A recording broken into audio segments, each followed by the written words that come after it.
members, they should send their speaking notes by email to hansardnotes@parliament.uk, and the electronic devices should be switched to silent.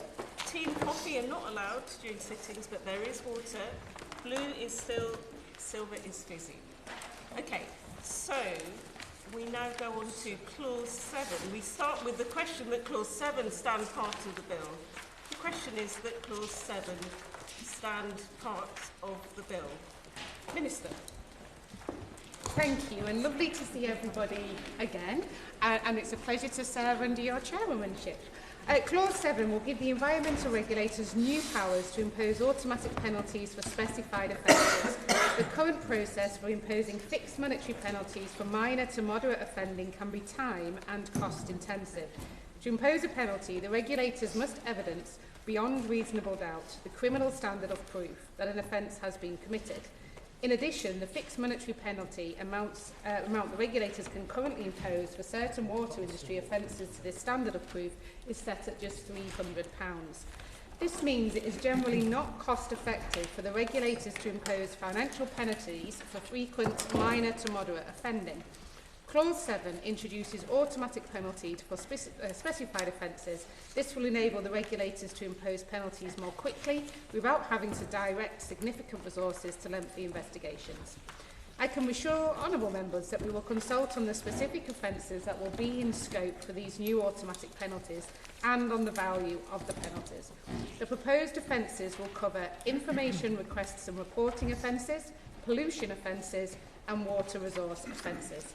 The House will also have the opportunity to debate and vote on secondary legislation before any changes are made. I hope the committee agrees that this measure is essential for improving compliance across the water sector, and I move that this clause stand part of the bill. Shadow Minister Neil Hudson. Thank you, Chair, and Dr Huckett, it's a privilege to serve under your chairship today. Clause 7, which imposes a duty on environmental regulators to impose penalties for offences by a water company, the clause specifies. We have no formal objections to this clause. Offences, of course, have increased, and water bosses have been banned from receiving bonuses if a company has committed serious criminal breaches. And regulators have more powers than they used to in being able to impose larger fines for polluters without needing to go to court. This clause makes exactly this same principle, so on that principle we are not making any formal objections to Clause 7. I know that I have raised this in a previous session on this Bill committee, but it's relevant to mention again here. There's been an increase in the number of inspections that water companies can expect to see, from 4,000 a year by April this year to 10,000 a year by April of next year. In other words, what has been addressed in the past is not just regulation, but the whole pathway of the enforcement of regulations, so that they are not merely blunt instruments, but active ones that water companies can expect to have to deal with if they do not act responsibly to their customers and the environment and the wider public. With that last point, can the Minister therefore clarify and ensure that these offences are and will be enforced, and commit to making further amendments to the law if indicated, not only regarding offences themselves, but also how they are enforced if the government believes things need to be tightened up moving forward? But aside from those clarification questions, Madam Chair, we have no formal objections to Clause 7. Tim Farron. Thanks, Dr Hook. It's a great privilege to serve under your guidance this morning. We also have no objection to this. In fact, consider this clause regarding automatic penalties to be a positive move. My concern, I guess, is that we see water companies not paying fines that are levied against them, and my concern is that we talk about minor to moderate offences here. We see water companies actually wriggling out of paying fines for much larger offences too, and so I also would just want to probe a little bit as the extent to which the automatic penalties might stretch to what are considered to be more serious breaches. And a particular example which I alluded to in committee last week is this. In November 2021, Ofwat launched an inquiry into sewage discharges and indeed how water companies manage their treatment centres and networks. And they found in particular 3 water companies to be in breach: Thames, Northumbria and Yorkshire. They allocated fines, or placed fines against those 3 companies: a 17 million fine against Northumbria, a £47.15 million fine against Yorkshire Water, a 104.5 million fine against Thames Water. But as of autumn last year, not a single penny of that had been collected. It is understood that Ofwat allocated a grand total of 8.5 people to pursuing that particular line of inquiry. And large fines, which no doubt these companies are rightly facing, make no difference whatsoever if they are never collected. So this underpins the failure of our regulatory framework, the fact that water companies clearly feel they can just run rings around Ofwat and indeed other regulators as well. And so I very much we welcome the automatic penalties, a little bit concerned to ensure that the Minister clarifies whether or not those automatic penalties would have covered fines of this size also. But otherwise we're very supportive of this clause. Thank you. Minister Emma Hardy. Thank you, and it's good to start the day off with a bit of unity in the committee room and everyone agreeing. So, in terms of which offences were the automatic penalties applied to, so we're looking at targeting minor to moderate offending. The purpose behind this clause, and behind in fact much of the bill, is to change the culture of the water industry. And as I said in my opening remarks, one of the concerns with the water company as it operates at the moment is the standard of proof needed to impose fines for minor to moderate, so often seen as it's not worth the cost, and therefore companies are getting away with minor to moderate offences because of the cost of trying to prosecute them. So this is the offences that these penalties are applied to. If the offence turns out to be more significant, it's not minor to moderate, it's more of a major pollution incident, then obviously it would apply in the usual way. For an offence to be suitable for an automatic penalty, we consider that the Environment Agency must be able to quickly identify and oppose the penalty, and the offence must cause no or limited environmental harm. The way I describe it, I think, to colleagues is similar to speeding ticket offences. Whereas everybody knows if you go over 30 miles an hour in a 30 mile an hour zone where there's a camera, you're going to get caught and you're going to get a fine. This is where we're sort of looking at this idea behind the fixed penalty notice. You make an offence that you're not meant to do, you'll automatically be fined. So the proposed offences will cover information requests. So for example, I mean, all of this obviously, the details will be dealt with in secondary legislation, which of course colleagues and across the House will vote on. But where my thinking is information requests, if you have to comply with a request for information and you're given a time frame, you don't deal with it in that time frame, that's the kind of thing we're looking at automatic fines. Reporting offences, pollution offences, water resource offences. We're going to consult on where these penalties can be used, and Parliament will debate and vote on them before any changes are made. And in terms of what happens if a water company refuses to pay a penalty, the Regulatory Enforcement and Sanctions Act of 2008 provides for the enforcement of penalties if a company refuses to pay. This includes allowing regulators to use the same enforcement mechanisms available to a court. The Act also allows for interest charges in the event of late payment, and Parliament will debate and vote on the details of that in secondary legislation. So I thank all honourable members for their invaluable contributions during this debate on Clause 7 of the bill. This clause will fundamentally drive improved compliance across the water sector through introducing automatic penalties for specific offences, allowing the regulators to impose penalties more quickly. For this reason, I beg to move Clause 7 stand part of the bill. The question is that Clause 7 stand part of the bill. As many as are of that opinion say aye. Aye. Of the contrary, no. I think the ayes have it. I think the ayes have it. We now come to the question that Clause 8 stands part of the bill. The question is that Clause 8 stand part of the bill. Minister. Thank you. Clause 8 grants the Secretary of State and Welsh Ministers the power to introduce conditions or general rules subject to which water industry abstraction and impounding licences will have effect. This provision is needed to ensure that automatic penalties under Clause 7 can be applied to abstraction and impounding offences under the Water Resource Act 1991. Existing licences have been issued since the 1960s and have inconsistent conditions, making the use of automatic penalties nearly impossible. More broadly, Clause 8 allows for the harmonisation of requirements in relation to abstraction and impounding activities so that the sector operates under consistent and modern standards.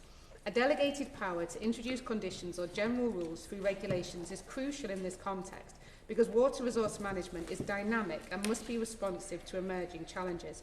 I hope honourable members will agree that this power is needed to improve the water industry's regulatory framework, and I move that this clause stand part of the bill. Shadow Minister Neil Hudson. Yeah. Thank you, Dr Hook.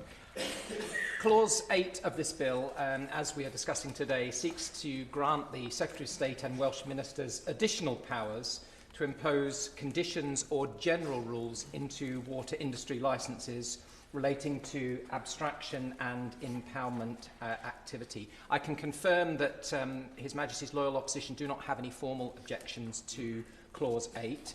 However, I would like to suggest that this clause seems to reinforce some of the comments I made in the section on Clause 6 and the need to make the ability of the government having the powers they need to regulate as necessary a more consistent principle across the bill in order to enhance this legislation. But with that in mind, we have no formal objections to this clause. No one else? Minister. I thank the loyal opposition for their comments, and modifying the licences on an individual basis is both expensive and time consuming, which is why we're hoping to modernise and harmonise it under this clause. It's crucial that automatic penalties under Clause 7 can be applied to abstraction and impounding offences, and therefore this power is needed to improve the water industry's regulatory framework. For this reason, I beg to move that Clause 8 stand part of the bill. The question is that Clause 8 stand part of the bill. As many as are of that opinion say aye. Aye. On the contrary, no. I think the ayes have it. The ayes have it. We now come to Amendment 27 to Clause 9, with which it will be convenient to debate Clause 9 stand part. I call Tim Farron to move Amendment 27. If I might just, for a moment or two, just clarify what we mean by this. I think amongst the myriad of problems that the water industry has, perhaps the greatest is the failure of the regulatory systems. And we are concerned that with relation, in particular to the Climate Change Act, that the obligations placed upon water companies via the regulator are not sufficiently clear. And if we just look at the wording here, so it talks about in exercising or performing any such power or duty in accordance with those provisions, the authority must also have regard to the need to contribute towards achieving compliance by the Secretary of State with the relevant environmental target duties. We're happy with that. But then the words come, where the authority considers that exercise or performance to be relevant to the making of such a contribution. So basically we're giving Ofwat wriggle room to do now if they want to. And given as we saw earlier on, and I was making my remarks on Clause 7, they have a track record of not even imposing the colossal fines that water companies are due. I'm not filled with confidence that if you give Ofwat wriggle room, they won't use it. And so my concern is that this is building in a qualification, it's building in an opportunity for the regulator to step back, it is building in the possibility, dare I say it, probability, of water companies not finding that they're enforced in this area. And if we care about tackling climate change, and we surely do, if we care about a strong and robust regulatory framework, and we surely do, we should remove these words to remove wriggle room and make sure that regulation is fit for purpose. Do I see any background? No. Shadow Minister Neil Hudson. Thank you, Dr Hook. Clause 9 would introduce a new requirement for Ofwat to consider as part of its regulatory decision-making and the exercise of its powers and duties as given by the Water Industry Act 1991. The Section 1 duty confirmed by the Climate Change Act 2008 and Section 5 of the Environment Act 2021. In this basic principle, we have no formal objections to raise or amendments that we wish to make with Clause 9 of the bill as it stands.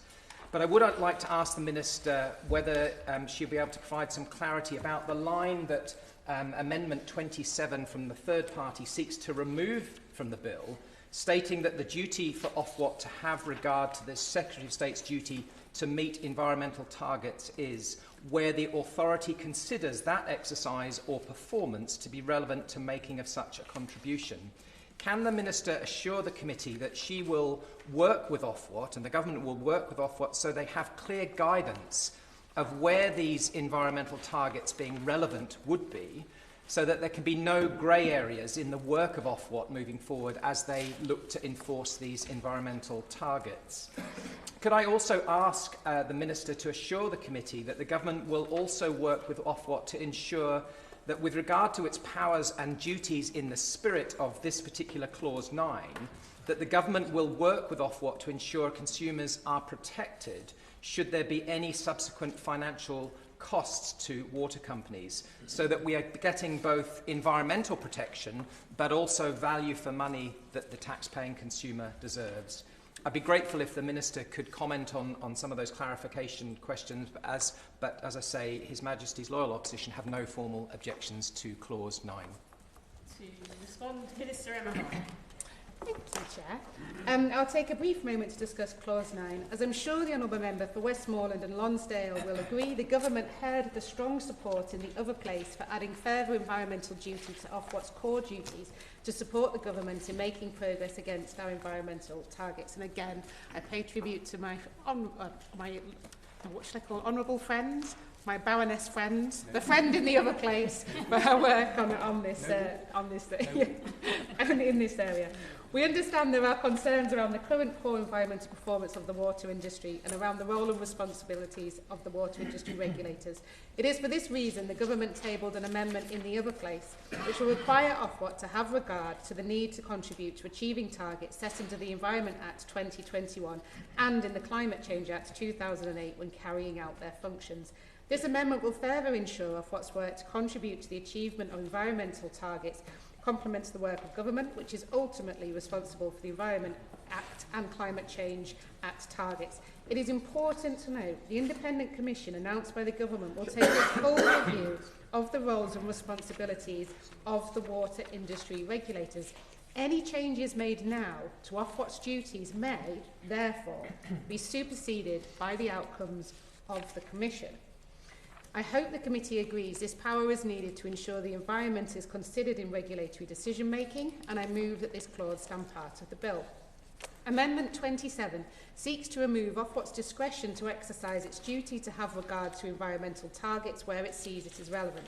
It will be for Ofwat as the independent regulator to determine how they apply the Government's new obligation to their regulatory decision-making and how this new duty will not take precedence over other duties.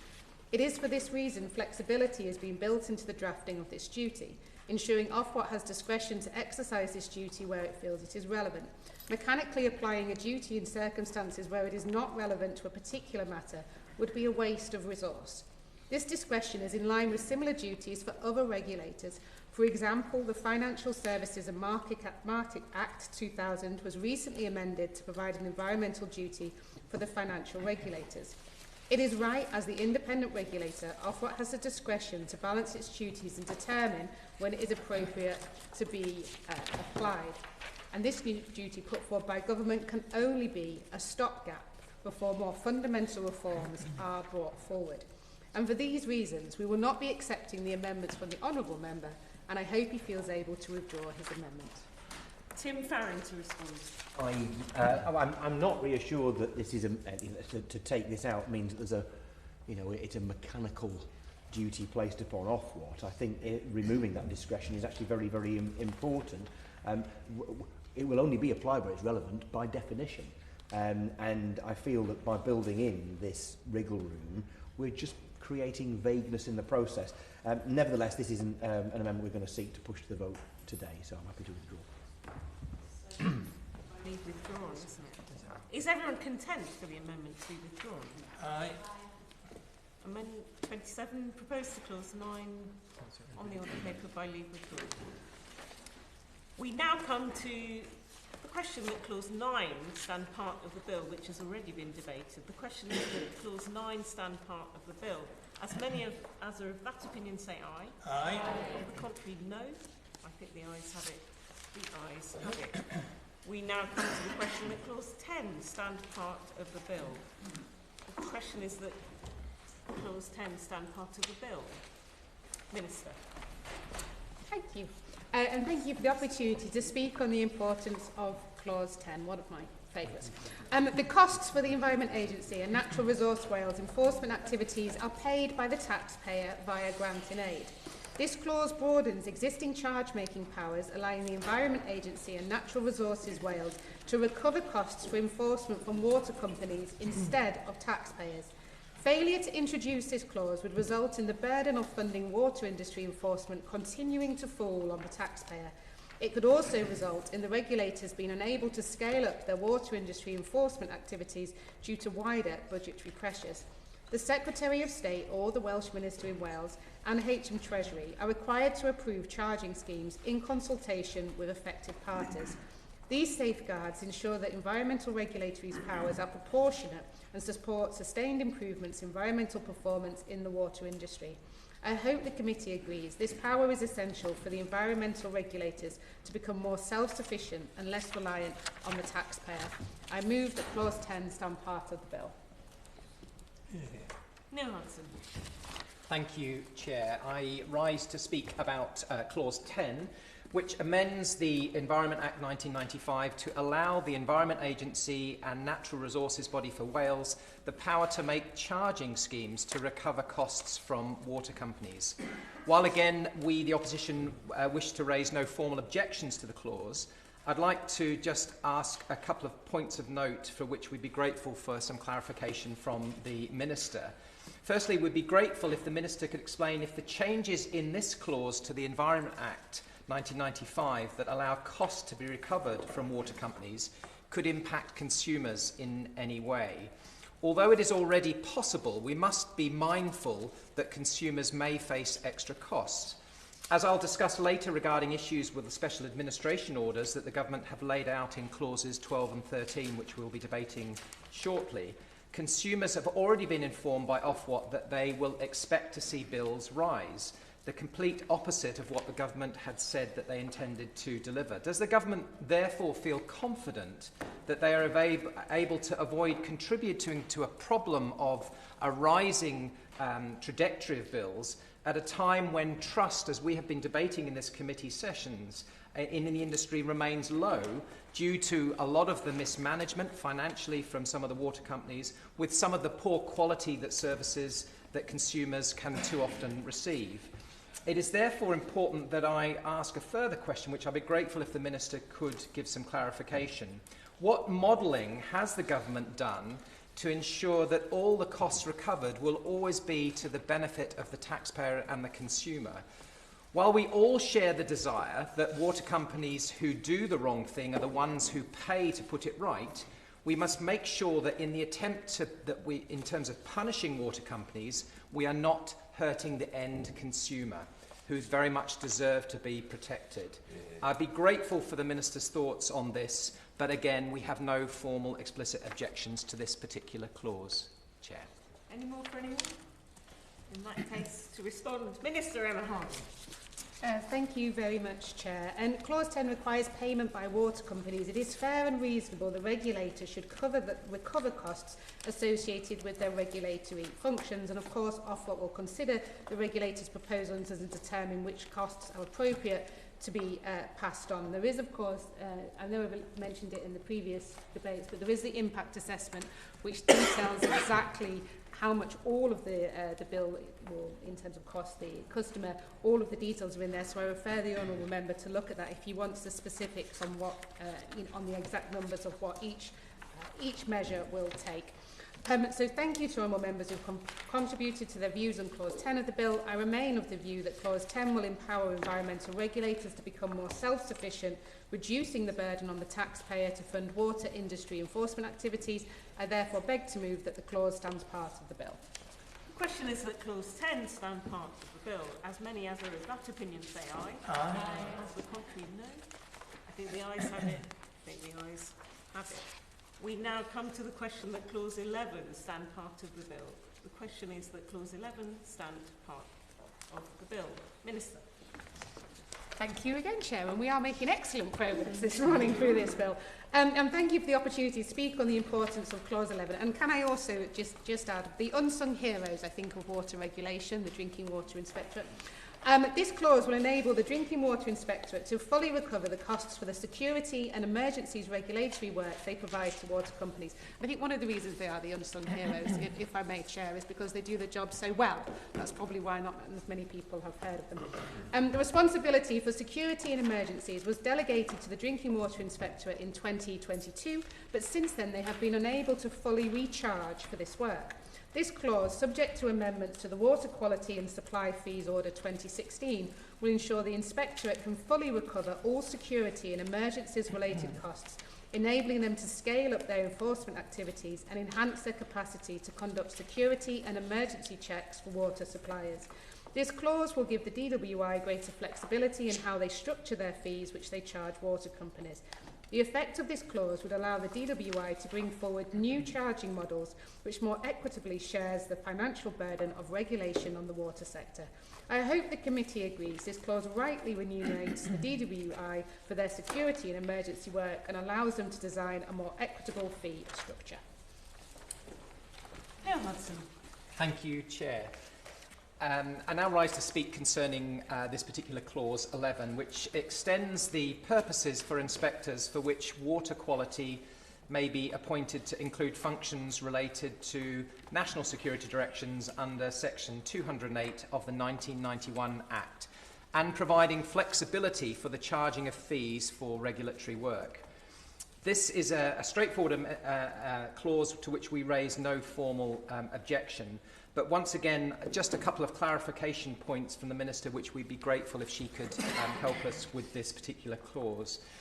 How is the government increasing the Drinking Water Inspectorate's ability to monitor and audit water supplies? And does the Minister feel that this clause will improve the Inspectorate's functions moving forwards?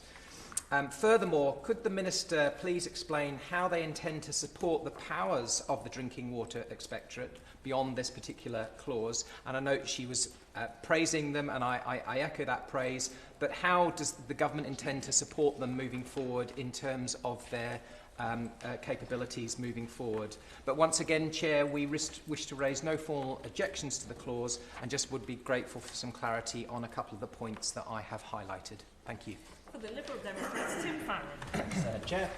Likewise, we have no objections to this clause at all. But just to probe a little bit, the Minister rightly praises the Drinking Water Inspectorate, and I think most of us would say that the DWI's performance is significantly better as a regulator than Ofwat's. Yet I do observe that maybe one of the biggest problems we face within regulation is the fragmented nature of the regulatory framework. So we have the DWI, we have Ofwat, we have the Environment Agency and others as well. What consideration has the Minister given to the efficacy of this continued fragmentation? She may argue when it comes to DWI, if it ain't broke, don't fix it. I take the point. But regulation of the water industry is absolutely broke.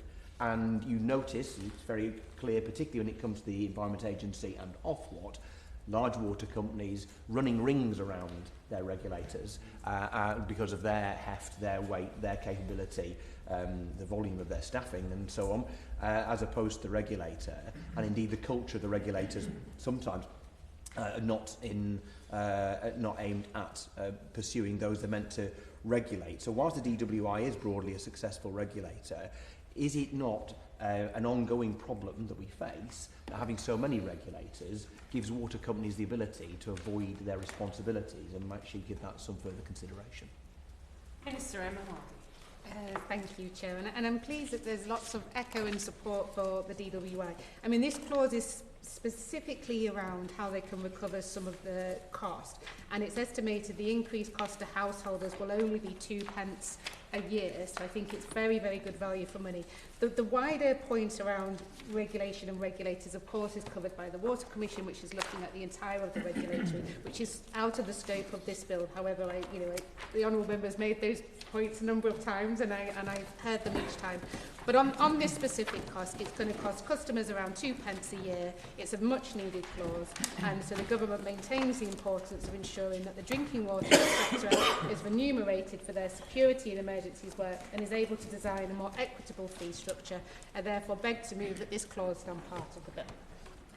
Question is that Clause 11 stand part of the bill, as many others. That opinion say aye. Aye. Of the contrary, no. I think the ayes have it. I think the ayes have it.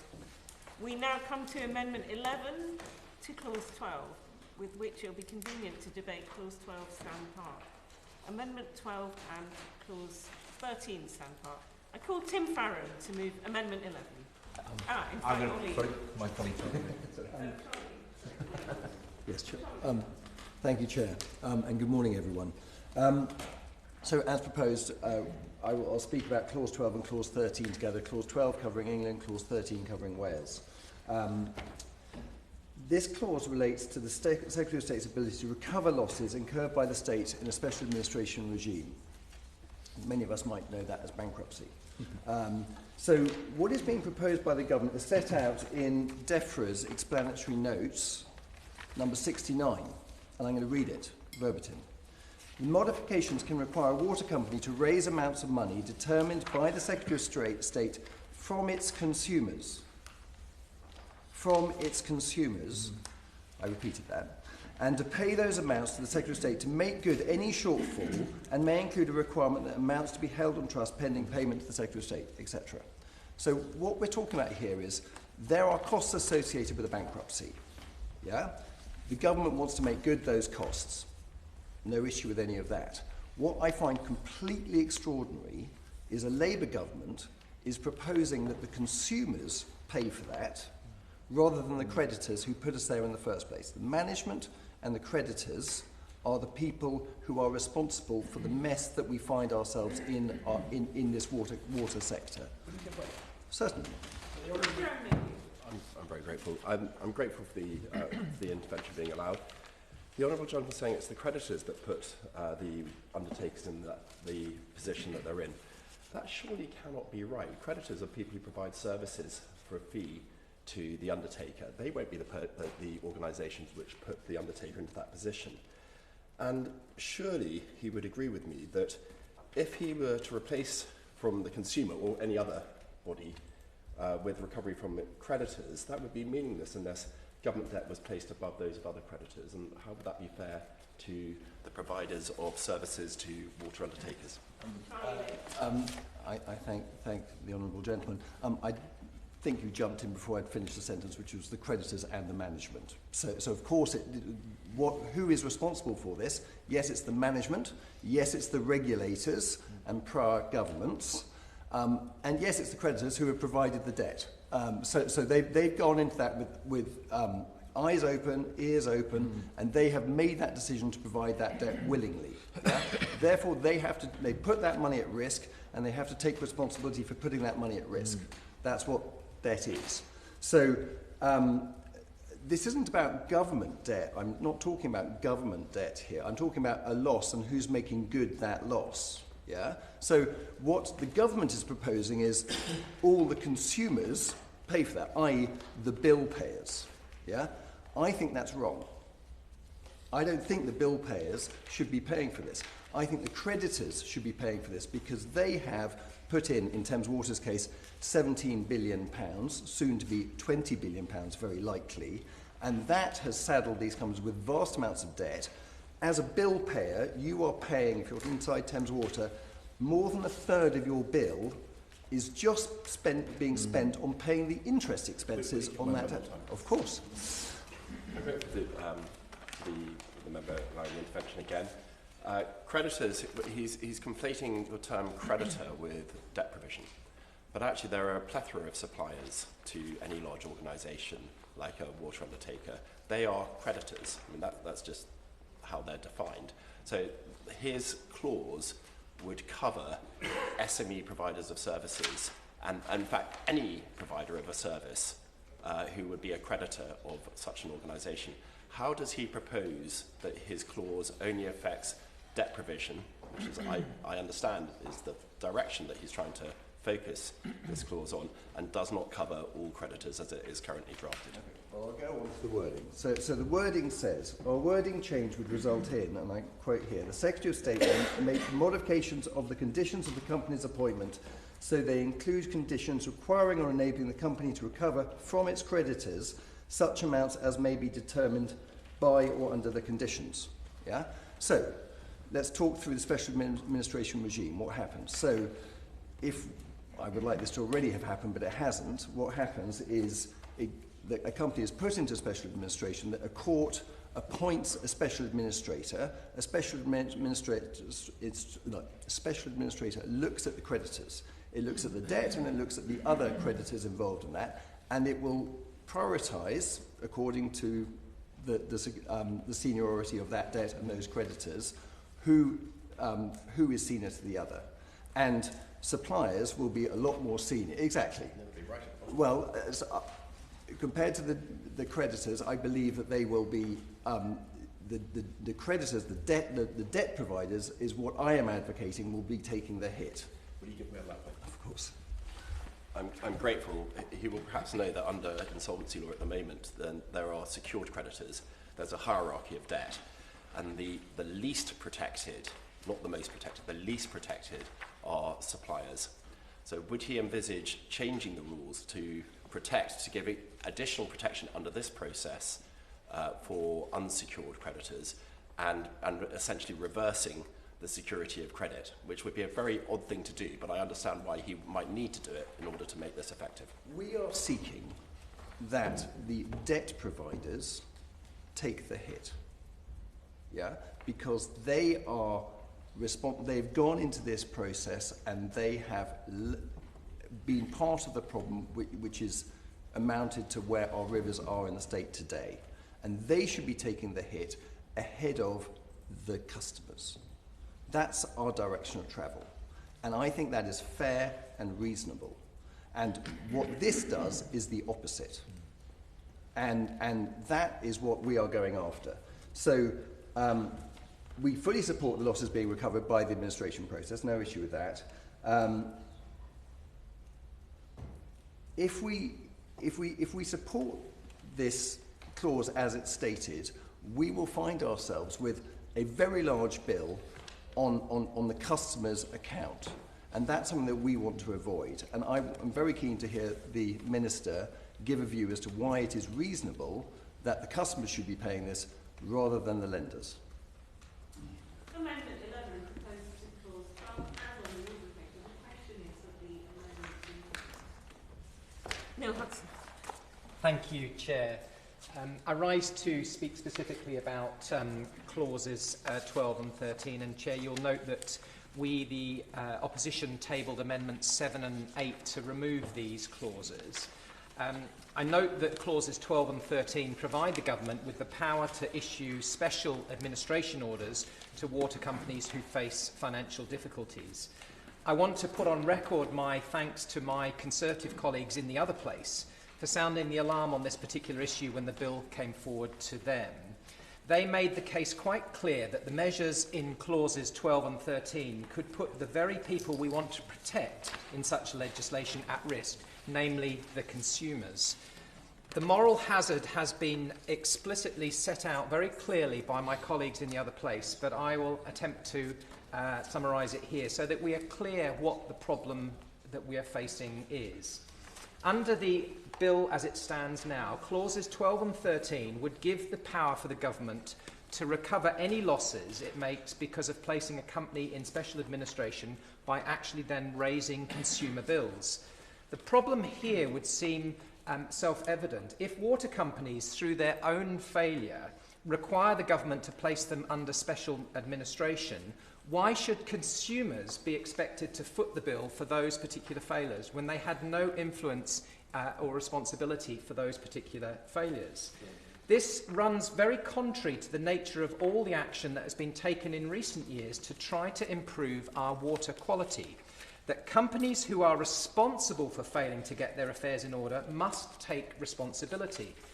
The financial resilience and behaviour of the water sector is something that I've spent a lot of time since elected to Parliament on the EFRA Select Committee in the last Parliament looking at, and our committee looked at it in close detail, and I know the current iteration is again continuing that work. It was very concerning to hear firsthand about the financial resilience of some of the sector in our hearings and our meetings of the EFRA Select Committee in the last Parliament.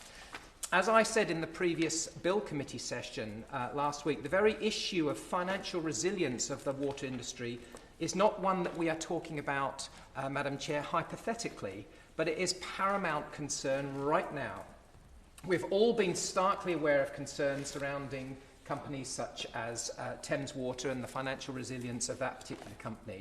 And again, we on the EFRA Committee heard that in detail in the last parliamentary session. As I mentioned before too, in November, Ofwat's Monitoring Financial Responsibility report identified 10 companies that needed increased level of monitoring and/or engagement concerning financial resilience, with 3 being placed in the highest category of action required, meaning that action must be taken or is being taken to strengthen the company's challenges with financial resilience, and a requirement to publish additional information and reporting on improvements at a more senior level with Ofwat. Clauses 12 and 13 send out the opposite message to the companies Ofwat are working so hard to scrutinise and to regulate in protecting consumers. And it sends out the wrong message to consumers themselves. Consumers were recently told that they can expect their average bills to rise by a minimum of about £86, at a time when some, no doubt, will be facing concerns about how to afford the existing bills they have and wider cost concerns, which I have to say gently to the government, the recent autumn budget did not help in terms of that situation for people's household budgets. How can it be fair that because of these clauses, the government may potentially lead consumers to pay more at a time when many are finding it very difficult to pay their bills, nor feel that they are getting the clean water that they deserve? This potentially also adds insult to injury when many will all too be aware that they could face these higher prices on their water bills because of the government's moves. And shareholders and water company bosses used to be able to receive dividends and bonuses despite polluting our rivers and seas and failing to do what is right to tackle them. While reforms have been made to ensure that water company bosses who aren't doing their duties to our waterways are forbidden from excessive bonuses, the sting of that particular situation will remain in many people's minds when the prospect of higher bills to bail out companies for their poor financial performance remains in their mind. To water companies, it sends out a signal that water companies in reality do not have to worry about incurring the consequences for financial irresponsibility, as the government will have a mechanism to bail them out, and consumers potentially indirectly may have to fork out costs to retribute that. Nobody is required to take accountability or consequences for the decisions they have made that has caused this failure to occur. And those with no responsibility or influence are forced to then pay with an unfair price increase.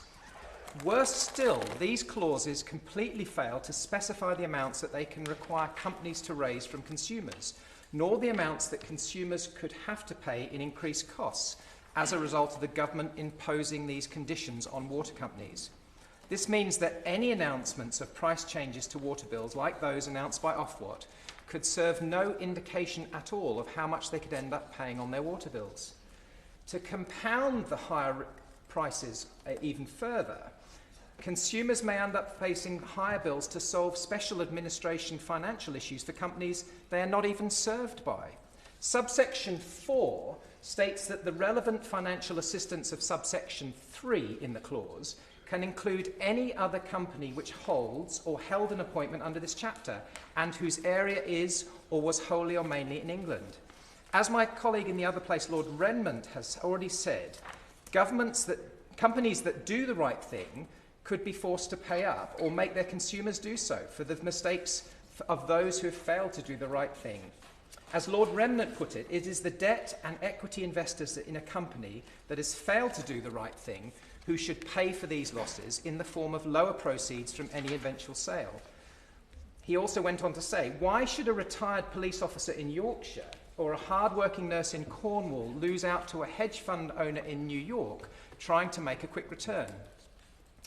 While the government in the other place attempted to explain the concerns away by suggesting that they do think they will have to use this power except in last resorts, and that the bar for special administration would be extremely high, The fact that the government could have accepted amendments on more than one occasion to remove subsection 4 of the clause must mean that in reality they expect there at least to be some occasions where the government believe they require its use. The time taken to defend this measure and oppose reforms simply suggests this is no mere formality within the wording of this bill, but one which potentially the government may bring into place.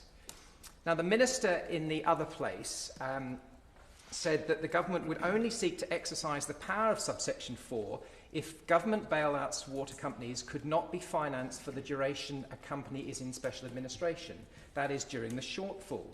If this is the condition the government are setting for this measure, if we have to this measure at all, could the government have not set this out explicitly within the bill itself? At the very least, this would have provided clarity about how far this power should be permitted to go.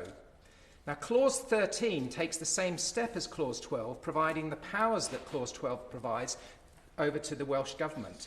While the power of Clause 13 is independent of who occupies the offices of the Welsh Government, it should be noted that the Welsh Government, who could currently be expected to exercise this power, doesn't have the most brilliant track record when it comes to the water industry, to say the least.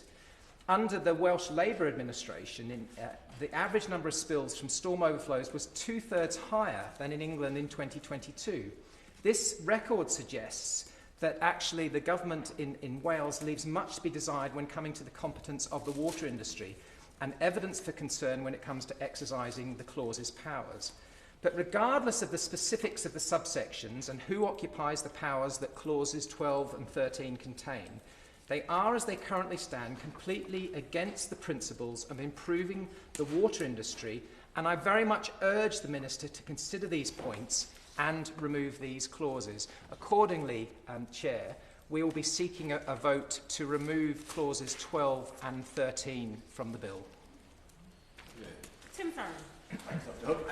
Just to, I guess, to back my honourable friend who made an excellent case for our amendment to clauses 12 and 13, we are deeply concerned about this. I think if you look at the way that the public react to the issue, the scandal in our water industry, it's around, I guess, two issues. One is simply the obvious appalling nature of sewage being dumped in our lakes, our rivers, our streams and our coastal areas, a sense of revulsion at that, but also a deep sense of injustice, that you see people making vast amounts of money whilst not performing basic services. So the coldest place in the country for a day or two last week was Shap in my constituency. I had the pleasure to be there over the weekend. All water was frozen. However, that is not always the case. Just a couple of points here. So last year alone, at Dockerbeck, at Shap Pumping Station, 1,000 hours worth of sewage was pumped into Dockerbeck. Just along the way, the River Lowther, Ascombe wastewater treatment works, 414 hours of sewage dumped into that beautiful river just last year. And I make that point because those same water bill payers who have to deal with that know that for every £9 they spend on their water bills, £1 of it is going to serve United Utilities debt. And that's the low end of things. We know Thames Water currently 46% of water bills up until the change in bills announced just before Christmas was going to service debt. We know that over the lifetime of the privatised system we have in this country, the water companies collectively have racked up £70 billion worth of debt, which means all bill payers are paying, between 11% and 46% of their bills simply to service those companies' debt. And our amendments are simply to tackle the fact that if investors choose to take risks, hoping to make gains, and they fail, they should accept the consequences of that risk that they chose to take and not pass on the cost of that risk to my constituents and everybody else's constituents here. It is not just for the public to carry the can for corporate failure. Minister. Thank you. With the Chair's permission, I'll speak to Amendments 11 and 12, both tabled in the Honourable Member for Westmoreland and Lonsdale together. And I welcome the opportunity to bust some myths and add some facts to this debate. And speaking of facts, my dear Chairwoman. We have, following a debate we had earlier on, actually, in the last committee stage, produced a fact sheet relating to storm overflows and various different overflows, which has been circulated to all members of the committee. I recognise we're not discussing that at this point, but I thought I might mention my promise has been fulfilled in providing the evidence I offered last time. And I think maybe it would be helpful for this debate if we look at producing a fact sheet explaining exactly what this is and what this isn't, because there's been an awful lot of confusion already in the debate. And just on the basis of fact, I'm not quite sure where the number came from the Shadow Minister of average bill increases of over £80 a year, because the fact is the average bill increases are £31 a year. But moving to these particular amendments, a special administration regime is a well-established mechanism, and without it, it is likely that public service provision, in this case water or wastewater services, would cease. A SAR, a special administration regime, is not a form of renationalisation. It is a tool to ensure vital public services continue to be provided after a company fails. Government would take no ownership or management of a company. An independent special administrator would oversee the running of the company until it could either be rescued or transferred to new owners. Let me be clear, and I don't think we can say this enough. The water industry special administration regime does not bail out water company, financial creditors and shareholders. And since we seem to be now getting in the habit of repeating things from DEFRA, I will repeat this particular line. The water industry special administration regime does not bail out water company, financial creditors and shareholders. The introduction of a shortfall recovery mechanism gives DEFRA, Secretary of State and Welsh ministers the power to recover His Majesty's Government's funding provided during a special administration in the unlikely event there is not sufficient funds to repay His Majesty's Government at the end of a SAR. As set out in legislation, the court-appointed special administration statutory objectives are to continuing the running of the company to make its statutory functions until such a time that it is possible to exit from a SAR. This, what I'm hearing about how much creditors are going to be bailed out by customers, they're going to get all of this money. The actual facts are the exact quantity of debt recouped by creditors or equity recouped by shareholders is a matter for the court-appointed special administrator, who is appointed by and answerable to the court and must comply, as has been mentioned, with the Insolvency Act 1986 and the Insolvency England and Wales Rules 2006, both as modified for the purpose of special administration by the relevant legislation.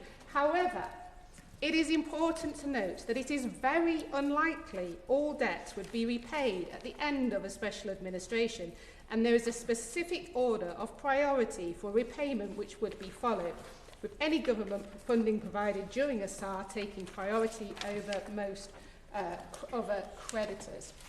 I must reject this amendment, as the changes we are making to the water company special administration regime in this bill are designed to align with other essential service regimes.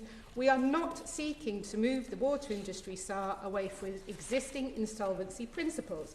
The shortfall recovery mechanisms can only, and this is again important, can only be used to recover shortfalls in repaying government funding. It cannot and would never be used to recover financial creditor or shareholder losses. And I'm at a loss as to where this has actually come from during this debate. So again, let's get in the habit of repeating important things in the hope that it will be taken up.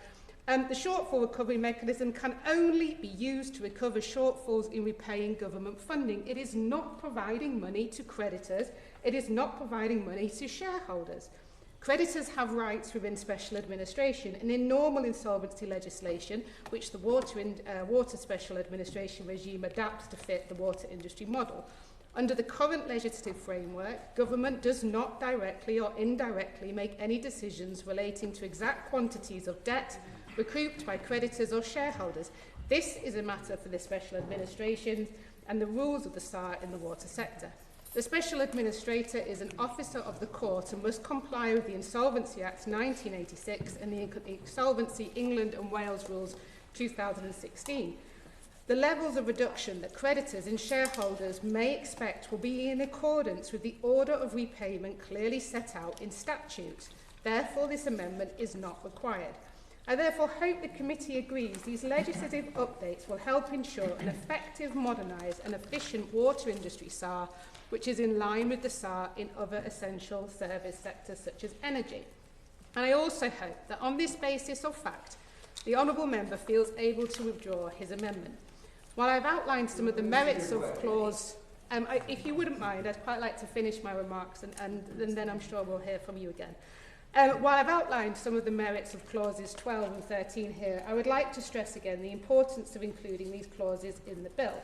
A SAR ensures the continued provision of essential public services and is the ultimate tool in Ofwat's regulatory toolkit, and there is therefore a high bar for a use of a SAR.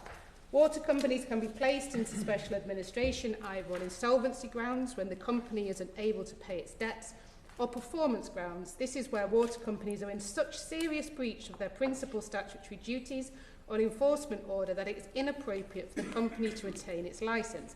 This includes consideration of a company's environmental and financial performance.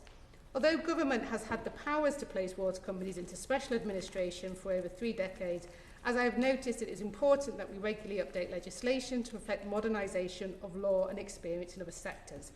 Clause 12 and 13 are essential because if a SAR occurs, government funding could be provided to cover the costs of special administration. In the unlikely event that the proceeds of a sale or repayments agreed as part of the rescue at the end of the SAR are insufficient, in the unlikely event, insufficient to cover repaying government funding, there is risk of a funding shortfall. So I really am at a loss as to understand how this has suddenly become the government is using customer money to bail out creditors. I'm confused by how that started. So this money is going to be used to recover the cost of repaying government funding in the risk of a funding shortfall. The DEFRA Secretary of State and Welsh Ministers do not currently have the power to require this shortfall to be repaid. The shortfall, of course, repeating myself, being the money that the government may have to provide in the event of a SAR. This is unlike other sectors, such as energy, where the relevant Secretary of State has flexible powers to recover a shortfall in funding. Without this power, there is a risk that taxpayers foot the bill for costs usually contained within the water sector. Again, nothing to do with creditors. This is to do with the costs which a government could have of paying for the SAR during the time it's in it. Therefore, Clause 12 and 13 introduce a new power for the Secretary of State and Welsh Ministers to modify water company licence conditions to allocate costs appropriately should there be a shortfall in financial assistance provided in a water industry SAR. This power is designed to be flexible, allowing the Secretary of State or Welsh Ministers to recover any shortfall in funding in a manner appropriate to the circumstances. The use of this power is also subject to public consultation. So, for example, the Secretary of State will be able to decide whether or not they should use this power and the rate at which the shortfall should be recovered from customers. Reminding everyone again that the shortfall we're talking about is any costs that the government could have during the time a company is in a SAR. Nothing to do with shareholders and creditors. This decision will include which group of customers it should be recovered from. For example, should it be recovered from all water companies, customers, i.e. those in England, a subset of the sector, or only customers whose water companies went into a SAR? It is possible that a decision could be taken to spread the cost of a SAR across multiple companies, for example, where spending benefits a couple in another region due to shared infrastructure. This is a well-established practice of socialising costs in the energy sector. If a SAR occurs and this power is ever required, this will allow a decision to be made and consulted upon on what the fairest cost recovery option is based on the evidence and circumstances at the time. And I said I would allow the honourable gentleman. Charlie may now. And thank you for continuing, because I think you did cover the point, which is I think you are confirming that consumers will be paying for that shortfall. And what we are advocating is that the creditors are paying, and we're not looking to rewrite the Insolvency Act. Whatever the Special Administrator decides in terms of the hierarchy, fine, that's up to the Special Administrator. But what I think you've just said is the confirmation of note 69 in DEFRA's explanatory notes, which is that raise amounts of money determined by the Secretary of State from its consumers, i.e. the bill payers, for that shortfall, rather than the creditors. And that's the bit we're getting at. We think that should go on. The Special Administration should take into account that hit the government is taking and taking it out of the creditor's pocket rather than out of the customer's pocket. Thank you. I think what the Honourable Gentleman has failed to acknowledge in the remarks that I have just made is there is a hierarchy under the Insolvency Act when it comes to debt being repaid. So these people that he's suggesting that we take the money from might be people that in fact don't receive any of their any money back. Because as I've already mentioned, the exact quantity of debt recouped by creditors or equity recouped by shareholders is a matter for the SAR. And it is important to note, as I've already said, it's unlikely that all debt would be repaid at the end of special administration, and that government funding provided during a SAR takes priority over most creditors. So in the event that there was a cost which was unable to be recovered from the cost of, from the sale of the company, or from reprioritising its debt, first of all, the government would be receiving its money back. Therefore, this cost recovery mechanism for customers might not be provided before it reaches before we reach some of the other creditors. And of course, that's determined under the Insolvency Act. So I'm at a loss to understand the point that he's making, which seems to be, which would make sense if it was the case, and it is not, that there were people who received their debt repayment before the government. So this is where I think there seems to be a lot of confusion as to what's actually happening here. And all that this amendment that the government is putting in is saying, in the unlikely event that the government is unable to recoup costs that it could have made during the time that a company is under a SAR, then there are various mechanisms for it to have this repaid, all of which would be consulted upon. So at the moment, as we know, that would be coming from the taxpayer, and what this amendment instead says is that yes, you could still use the taxpayer to recoup that debt, or you could use the customers of that particular water company, or you could use the customers of neighbouring water companies, or you could use the customers of all of England, and all of that would be consulted and decided upon. But I think where the confusion is coming from the honourable members, he seems to be under the impression that at the exiting of a SAR, creditors would be, skipping off into the sunset of all their money, and the government would be taking money from customers. And that's not quite the point at which I'm making, because as I've already said, it is unlikely that all debt will be repaid at the end of a special administration, and there is a specific order of priority for repayment. And I will make the offer, as I made last time and saw good to providing a fact sheet on exactly how SAR would work, so that there is no further confusion as we move forward through the bill. So I hope that the committee agrees that this power is essential to protect taxpayers' money in the event of a SAR, and I move that this clause stands part of the bill. Hear, hear. Charlie Maynard to respond to the whole debate. I think we're going backwards and forwards. I think I've made my point. The note here is very clear that the Secretary of State is looking for monies from the customers. I'm willing to follow I think the Special Administrator should be following whatever are the insolvency rules, but that hit should be coming from the creditors, not from the customers. So, and I will park it there, but thank you. I wasn't looking to add more. We will not push it, thank you.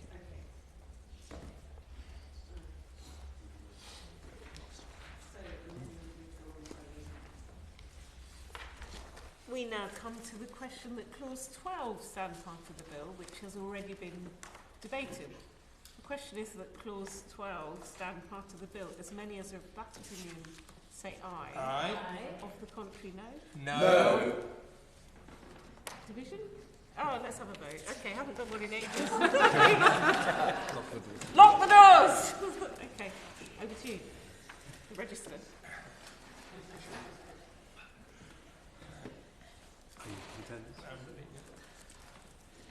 Dan Aldridge. Helena Dollimore. Aye. Tim Farron. No. Catherine Fuchs. Aye.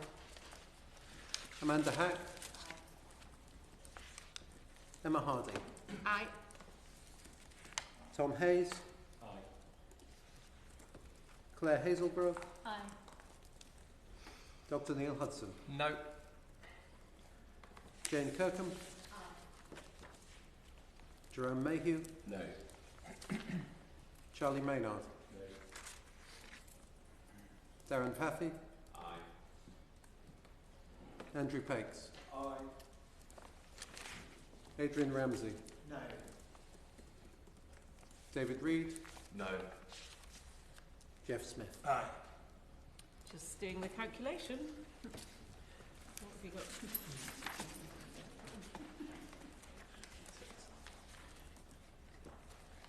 The ayes were 11, the noes were 6, so clause 12 stands part of the bill. Amendment 12's already been debated, so we push on to amendment... Oh, they're not. Okay, gone. Yeah. We now come to the question that clause 13 stand part of the bill, which has already been debated. I suspect a repeat?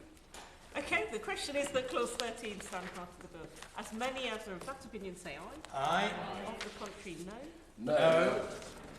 Division, lock the doors. Of the whip's content for the doors to be locked. Okay. Over to you. Dan Aldridge. Aye. Helena Dollimore. Aye.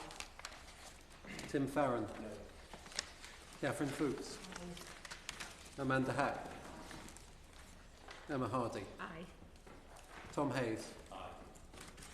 Claire Hazelgrove. Aye. Dr. Neil Hudson. No. Jane Kirkham. Aye. Jerome Mayhew. No.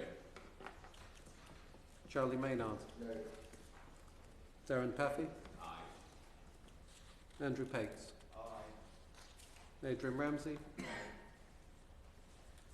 David Reed. No. Jeff Smith. Aye. Same numbers, huh? So the ayes were 11, the noes were 6. Unlock! Okay. So question, clause 13 stands part of the bill. We now come to the question that clause 14 stand part of the bill. The question is that clause 14 stands part of the bill. Minister Emma Hardy. Thank you very much, Chair, and I hope this one's going to be a little less fractious than the last one was. This is pretty straightforward amendment. If a water or wastewater company is about to go insolvent, it can make a winding up petition to court, as may its creditors. If the court is satisfied that the company is insolvent, it must make a special administration order triggering a water industry special administration regime, a SAR. Unlike in normal administration, in a SAR, the administrator must prioritise the public interest ahead of creditors. In this case, this means ensuring that water and wastewater services continue. However, there is no statutory requirement for creditors or the court to notify government or Ofwat that a winding up petition has been made. In addition, neither government nor Ofwat have guaranteed rights to be heard at the subsequent court hearings. This creates the risk that a SAR could be triggered without government involvement. Given the essential nature of water and wastewater services, a SAR presents significant risks to public safety if it is not conducted appropriately. It would be vital in the event of an imminent SAR that government is quickly made aware of important developments and is involved in the arrangements for how the SAR is run. Creditors are unlikely to protect the public interest as comprehensively as government and may assume undue influence over a SAR if a government is unable to make its views heard. This clause prohibits a court from making a SAO without government and Ofwat being notified and gives both parties guaranteed rights to be heard at the subsequent court hearings. This provides a vital safeguard against the risks of a SAR being triggered without government involvement and the potential dilution of the public interest this could entail. This also updates the water industry SAR to bring it into line with more recently introduced regimes like energy, where these rights are standard practice. I hope the committee agrees that these rights are essential to safeguard the public interest and modernise the water industry special administration regime. I move that this clause form part of the bill. Dr. Neil Hudson. Thank you, Chair. We, the opposition, note that clause 14 attempts to make amendments to previous legislation so that a court may not exercise powers they currently have with regards to an application for the winding up of an undertaker without providing advance notice of the petition to the Secretary of State or Welsh ministers as appropriate and Ofwat, and a period of 14 days have elapsed as outlined in subsection 2. We also note that the clause likewise grants a further power that the Secretary of State, Welsh Ministers and Ofwat to be entitled to be heard at a winding up petitions hearing and any other hearing that relates to the Insolvency Act 1986 Part 4. Once again, Chair, we do not wish to raise any formal objections to this particular clause, but would just again ask for a couple of clarification points from the Minister if she would indulge us. First, we would like to hear the Minister articulate what benefits this particular clause may well bring to the bill. I wasn't fully clear from her introductory remarks about the actual clear benefits. But secondly, does the Minister believe that this change to winding up of a water company or any other relevant undertaker will provide a fairer winding up process moving forward?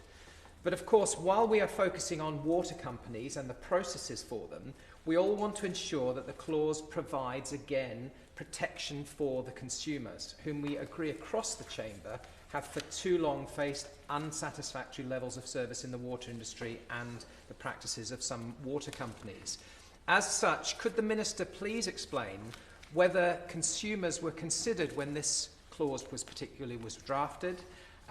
I and others in this committee have outlined during these committee stages that the performance of water companies concerning financial resilience, as well as many other issues, has not been satisfactory and has been very upsetting for the British public. Could the Minister therefore please respond and ensure that the committee that there could be potentially no unforeseen repercussions for consumers from this clause? Again, it's a recurrent theme as we're going through line-by-line scrutiny of this bill. Are there any unintended consequences where the taxpayer and the consumer, the endpoint consumer, is going to be unfairly penalised by some of these legislative changes coming through?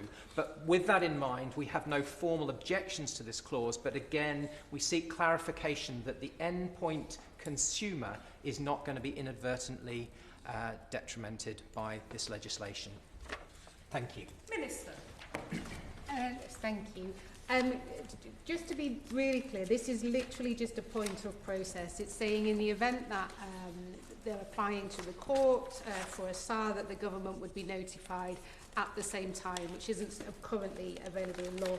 And the reason being, as I'm outlined in my opening remarks, is that we don't believe that creditors are likely to protect the public interest as comprehensively as the government. So it's a mere process clause that says in the event of applying to the court for special administration, the government and Ofwat need to be informed at the same time.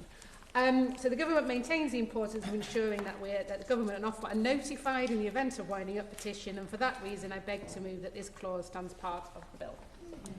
The question is that clause 14 stand part of the bill. As many as are of that opinion say aye. Aye. Of the contrary, no. I think the ayes have it. I think the ayes have it. We now come to Amendment 20 to clause 15, with which it will be convenient to debate Government Amendment 5 and clause 15 stand part. I call Tim Farron to move Amendment 20. Briefly, we recognise and indeed strongly believe that patience is a virtue, but that on these benches we're also a little bit impatient. And our concern simply regarding this clause is on the implementation, and that there are kind of two categories of things to be delivered, some to be done straight away, and some it looks like we're preparing to drag our heels over. And so our amendment seeks to simplify implementation with one clear and immediate deadline for all provisions of the Act. If members look at clause 15, you'll see that issues to do with remuneration and governance, pollution incident reduction plans, emergency overflows, nature-based solutions, for example, are those that will come into force on such a day as the Secretary of State may by regulations appoint. In other words, not right now. And that troubles us, given that there is this great sense that a lot of talk has taken place about reform of the water industry, and we run the risk, at least when it comes to those particular provisions, that we'll just get more talk. Subject to consultation, further naval contemplation doesn't feel like the way to radically reform our industry. Our single deadline cuts through all of that and brings the urgent change that the water industry desperately needs. And so we commend Amendment 22. Thank you, Chair. I just rise to support Government Amendment 5, as it is a privilege amendment in accordance with the procedure for the passage of bills between the other place and this place. We wish to raise no formal objections to this, and we have no opposition to the amendment. Amendment. Sorry, Emma. Thank you very much.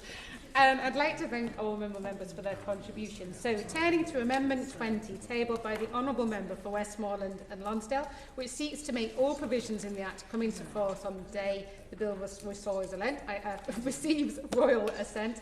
And I share his urge to get on with things, which is why I'm a little confused when we get later on in the debate their desire for another water review, but we'll get to that when we get to it. But first and foremost, I would like to reassure the Honourable Member that the Government has carefully considered the appropriate method and timing for the commencements of each clause in the bill and has made provisions accordingly in Clause 15. A one-size-fits-all approach cannot be justified. For example, the emergency overflows provision will be implemented over the course of 2 price review periods to protect bill payers from sudden cost increases. Therefore, the commencement provision for Clause 3 has been designed to allow for a staged implementation where it is needed. The Government has already committed in Clause 15 to the immediate commencement of the civil penalties clauses on royal assent of the bill. I also want to assure the House that this Government and the water industry regulators are dedicated to ensuring all measures in the bill are commenced and implemented as soon as possible and as appropriate to drive rapid improvements in the performance and the culture of the water industry. And the Honourable Member is tempting me to read through a list of every single amendment and when it will all be enacted, but I'm going to stave that treat for another time by merely just listing them in the name of clauses rather than going through them all in detail. So the provisions in clauses 5, 6, 7, 8, 10, 11, 12, 13, 14 and 15 will all come into force automatically either on the day the Act receives royal assent or 2 months later. Clauses 1, 2, 3, 4 and 9 will not commence immediately after royal assent and will require secondary legislation to come in force. This is due to the need for commencement regulations required to commence the powers in the provision. And of course, I'm sure that the Honourable Gentleman will have thoughts to share on those ones involving statutory instruments after the bill has had royal assent. I trust, therefore, that the Honourable Member is reassured by the Government's careful consideration of the commencement of each clause, which is in the best interest of bill payers in mind, and, of course, recognising the need to debate and discuss some of the exact details under secondary legislation. So I ask the Honourable Member to withdraw his amendment. Now I'd like to turn to Government Amendment 5, tabled in my name, to remove the privilege amendment made in the other place. And I liked this amendment, Madam Chair, because this is one of the quirks of sort of British politics and how it has evolved over history that we have this amendment in there. So I found this one quite an amusing one. So the privilege amendment is a declaration from the other place that nothing in the bill involves a charge on the people or on public funds. And it's because the bill started in the Lords that we have to have this amendment to remove it. And it's basically them recognising the primacy of the Commons, and I think it's quite fun. It is standard process for this text to be removed from the bill through an amendment at Commons Committee stage. So I beg to move Amendment 5. Moving to Clause 15 itself, Clause 15 sets out the extent of the bill, when and how its provisions are to be commenced, and its short title. The bill extends to England and Wales only. As set out in this clause, the provisions of the bill will variously come into force on royal assent, 2 months following royal assent, or in accordance with regulations made by the Secretary of State or Welsh Ministers. The clause makes specific provisions, such as the commencement of Clause 3, may make reference to matters to be determined by the environmental regulators, and I move that the clause stand part of the bill. Tim Farron. Happy to accept many of the assurances that the Minister has given, and particularly the explanation of the role of Government Amendment 5. You learn something new every day. Nevertheless, I think we do retain our concerns about the delay of implementation of some of the some of the good things in the bill. All the same, we're not going to push this amendment to the vote at this stage. We now come to Government Amendment 5. It's already been debated. Has already been debated. But let's... Minister, do you want to move this formally? Move formally. Government Amendment 5, proposed to Clause 15. The question is that the amendment be made. As many as are of that opinion say aye. Aye. Of the contrary, no. I think the ayes have it. The ayes have it.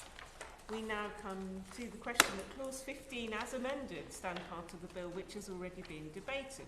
The question is that clause 15 as amended stand part of the bill. As many as are opinion say aye. Aye. The contrary, no. The ayes have it, the ayes have it. We now come to new clause 1, with which it will be convenient to debate new clause 31. I call Adrian Ramsey to move new clause 1. Thank you very much, Dr. Huck, and it's a pleasure to serve under your chairship. And I would like to reiterate my apologies for not being able to be at last week's meeting of the committee due to illness. I'm pleased to be here today to rise to propose new clause 1, which would clarify that water companies may be subject to special administration measures should companies be guilty of significant and sustained environmental breaches. I commend the Minister's commitments made during the committee session on Thursday, stating that this legislation will provide meaningful impact to ensure water companies deliver for both customers and the environment. This echoes the pledge made in the House in December of the Secretary of State's aim for the water sector to bring reform that puts customers and the environment first. So this new clause would provide the mechanism to hold companies accountable for breaches that endanger the environment and public health, and extend the statutory obligations to standards of performance as well as mismanagement or financial viability. By making special administration an available sanction, we would signal to water companies that consistent environmental negligence will no longer be tolerated. The public demands that. This is not about punishment for punishment's sake, but addressing the culture of impunity that companies operate within. The new clause is necessary because the current framework is insufficient. Special administration is only triggered if a water company becomes insolvent or fails to carry out its statutory duties. New clause 1 offers a practical solution to restore accountability in a sector that has too often placed profits over people and nature. The evidence submitted to us by Wildlife and Countryside Link underlines the scale of the challenge. Every river in England is polluted, with sewage spills a major contributing factor. New clause 1 is about protecting our fresh waterways, coastal habitats, wildlife and communities. The clause ensures enforcement of persistent malpractice has real consequences and shows that there is no longer tolerance of environmental neglect practices and chronic underinvestment. The persistent failings of Southern Water, for example, demonstrate why this tool is so urgently needed. The company has faced enforcement action for widespread, deliberate underreporting of wastewater pollution, leading to 126 million in fines from Ofwat and 90 million in Crown Court penalties. Ofwat's investigation exposed that senior management concealed unpermitted and premature wastewater spills, undermining environmental monitoring and public trust. What is deeply troubling is that fines alone have failed to change the company's behaviour. Last year, Southern Water was one of only 2 companies rated as lagging by Ofwat, citing continued failures in pollution control and sewage collapses. The situation is not unique to Southern Water. It's a pattern across the sector where financial penalties are absorbed as a cost of doing business. This bill must put environmental issues and pollution into the core of water industry regulation. That, to borrow the words of Baroness Hayman, would demonstrate that the interests of customers and the environment are the primary and fundamental objectives. Thank you, Chair.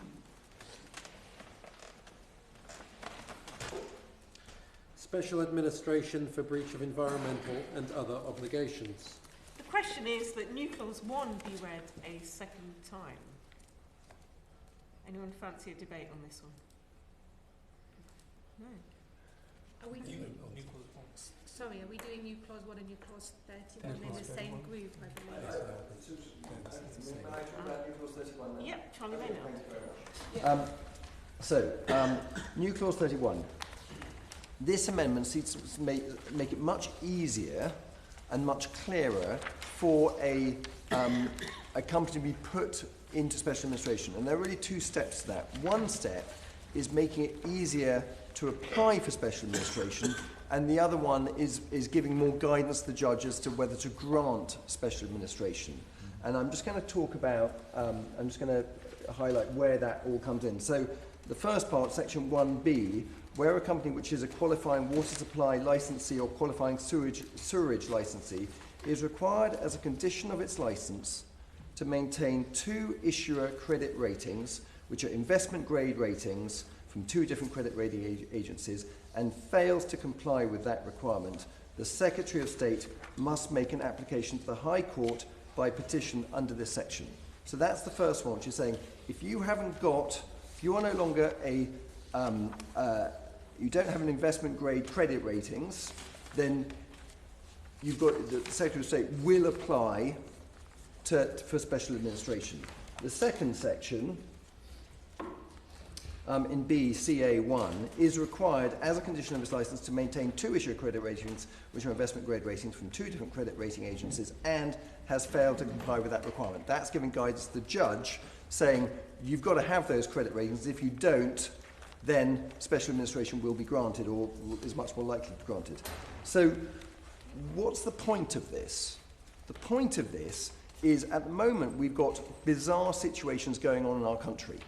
We have got, and I'm going to use Thames Water as my standard example. We've got Thames Water with 17 billion of debt. Its cash flows are 1.2 billion. So that means it's got 14 times more debt than it has cash flows being generated every year. Yeah? So that, by financial standards, is, you know, somewhere between ludicrous and ridiculous. Yeah? And in an unregulated sector, this company would have been in bankruptcy long ago. Yeah? We are keeping it, or our government is keeping it alive, because I believe, and people may contest this, that they're worried about being sued by the bondholders if they put it into special administration, because the criteria are not very clear. And what I believe, if we're serious about fixing our rivers, we have to deal with the debt, because we can't spend the money required in our rivers if we don't fix the debt. And at the moment, and I take the example of Thames Water again with its 3 billion proposed special restructuring that's going through the courts right now, we are keeping digging. We're adding even more debt, an even bigger millstone around that company's shoulders, going from 17 billion to 20 billion. And I believe that this government has got the opportunity to say that's the last administration's trick. We're going to do something different now. But I'm afraid at the moment you're not. And I really hope that we will change course, because all we're going to do is add more debt onto these companies that will keep them alive for another 12, 18 months. We're going to be back in the same place again. And your customers, our customers, whether it's a Witney constituency or any other constituency, are paying through the nose just to pay those interest expenses. And those interest expenses, in Thames Water's case, because Ofwat's just thrown in a great big juicy bone of a 35% price increase. Great news if you're a lender, not such great news if you're a customer. Yeah? That means that, okay, so instead of 46% of my bill being just covering the interest expenses of those lenders, it's only 38%. But I'm paying 35% more. Yeah? How is this helping? I don't believe it is. So the purpose of this amendment is to make it easier to get these companies into special administration. Thank you, Chair. Thank you. I would like to first emphasise to the honourable members of this committee that special administration is the ultimate regulatory enforcement tool, and as such the bar is set high.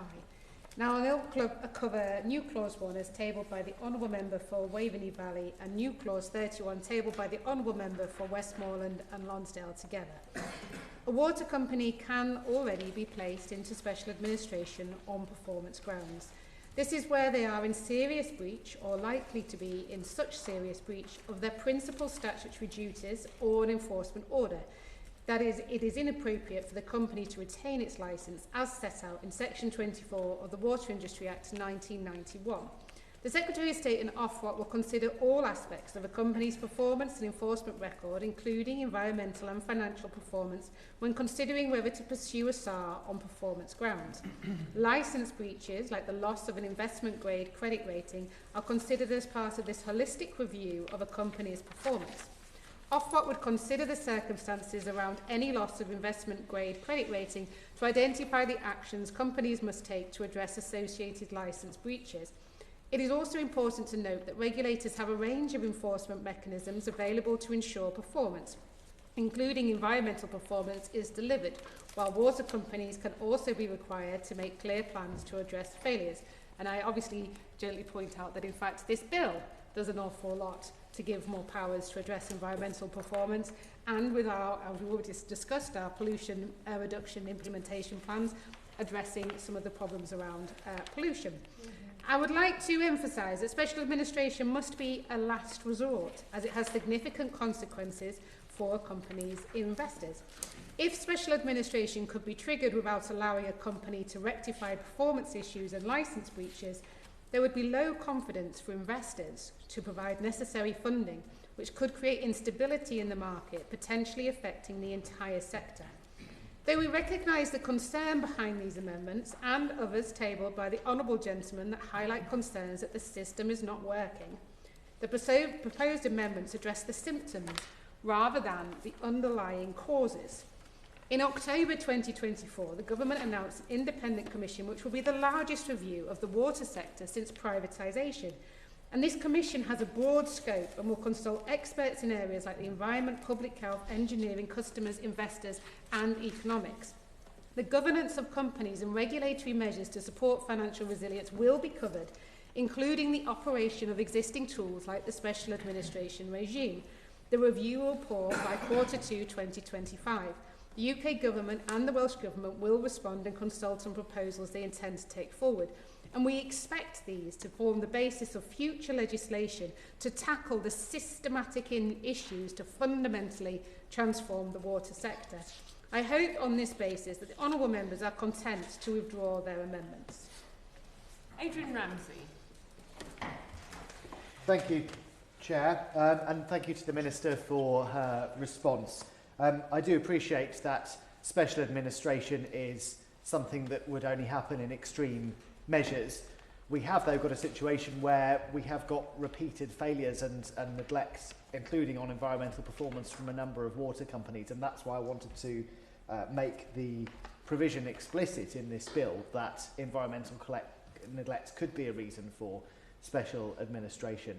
I take her point that there are reviews and wider plans underway. I'm happy to not push this matter to a vote at this stage, but we'll take a close interest in how this progresses. New clause 1 by Lee and new clause 31 new clause 31 is later, by the way. Okay. Yeah, when that juncture comes. Okay. Might not be in the next half hour. Anyway, we now come to new clause 2. I call Dr. Hudson to move new clause 2. Thank you, Dr. Hook. I beg to move new clause 2 in the name of His Majesty's loyal opposition. New clause 2 would introduce a legal requirement that monies collected from water companies from financial penalties imposed by the bill are legally required to be used by the Water Restoration Fund. Like much of this bill, this government are attempting to build on the work begun by the previous Conservative government, and the Water Restoration Fund is one such pillar of this record that the government could do well to advance. So I look forward to hearing from the Minister what they plan to do with this excellent fund, and it needs to be reinstated and actually progressed moving forward. This particular fund, the Water Restoration Fund, is something I personally have championed not only in my present role as Shadow DEFRA Minister, but very much prior to this as a member of the Conservative Environment Network, who I must pay tribute to for their successful campaigning, which in no small part led to the previous Conservative government introducing this excellent Water Restoration Fund.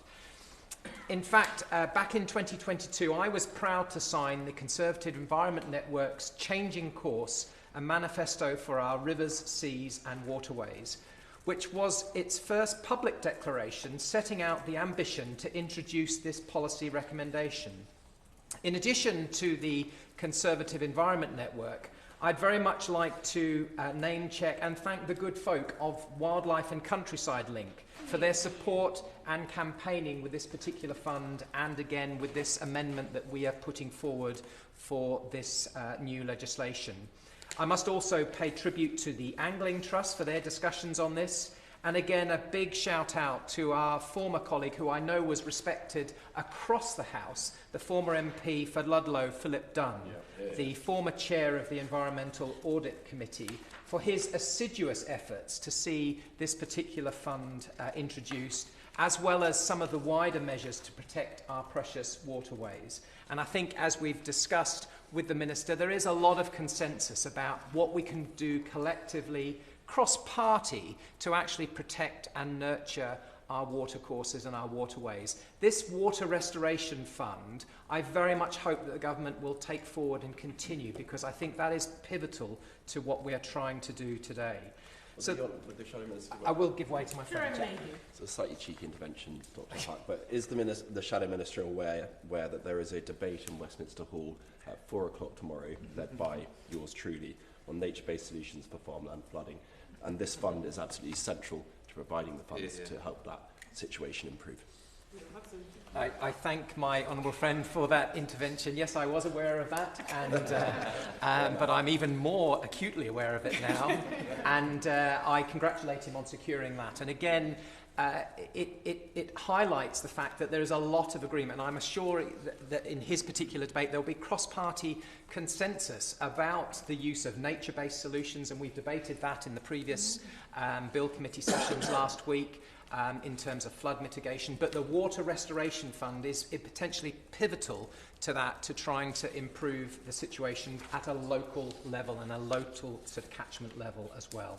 So the Water Restoration Fund, since being introduced by the previous government, provided £11 million for communities to repair their local waterways and restore them to the quality that they should be at, to which local communities should be entitled.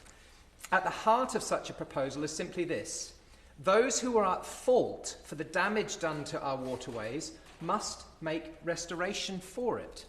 Given these facts, I find it disappointing that despite the cross-party efforts in the other place to enact such measures, they weren't listened to by the government in the other place. And I hope, in the spirit of consensus, that the government in this session potentially will look at that moving forward.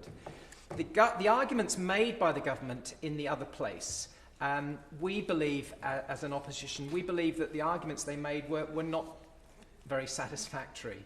The government made objections to the principle of ring-fencing this funding and the need for the Treasury to have flexibility as to how they spend this money. But in this specific case, the argument does not quite stack up. Where money comes from taxation, ring-fencing is not always the most reliable way to ensure the Treasury is able to have the spending power they need to deliver public spending. But here we are talking about something completely different. Fines are much more uncertain and provide less guarantee regarding the amount of money that they will bring in. To rely on funds such as these for day-to-day broad Treasury spending simply does not make sense. Ring-fencing penalties for the Water Restoration Fund is a much more sensible measure that allows governments to guarantee that they can meet a specific need. That is, that those who are at fault for harming the quality of our rivers, our seas, our coasts, our lakes, they make restoration for the damage caused by their action or indeed their inaction. In fact, given all that we have outlined, there cannot be a more justified way of directly making restoration for damage to our previous water system than the mechanism laid out by the Water Restoration Fund. Water companies pay the fines for the damage that they have done, and local communities that are affected are empowered to restore their precious waterways that they are living nearby. A finer detail of this amendment that should also not go ignored is the fact that we will likewise improve chalk streams. It is unfortunately clear, despite the government's pitch to the British public that they would do better than the previous government in protecting our waterways, their actions on chalk streams don't actually bear this out. It was very disappointing that over the Christmas period it was revealed that plans from the Conservatives to recover our chalk streams have been laid to one side by this government. Given that England is home to over 80% of the world's chalk streams, a failure to act on this issue is not only neglecting a vital duty to protect a key part of the UK's environment, but a feature in the environment of the world. They are a precious resource that very few countries are lucky to have access to, and I know members across this House will represent areas where they do have chalk streams.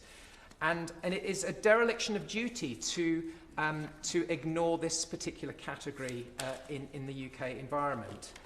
The plans the previous government had proposed would have given chalk streams a new status of protection, Madam Chair, give special consideration to watercourses in road guidance and support the physical restoration of the streams as key pillars of our plan to put chalk streams back on the road to the recovery that is needed.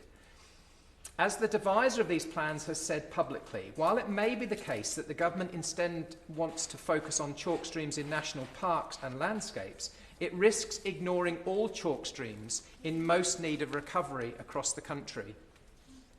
Can the Minister explain why this vital plan of action that was ready to go has not been fulfilled? And I certainly hope that this is not a decision based on politics. And I think we should need to look at this in terms of evidence and what is best for our environment. I will give away. Yeah. I just wonder, Madam Chair, there's been some confusion because the debate on chalk streams comes later on and isn't part of this clause.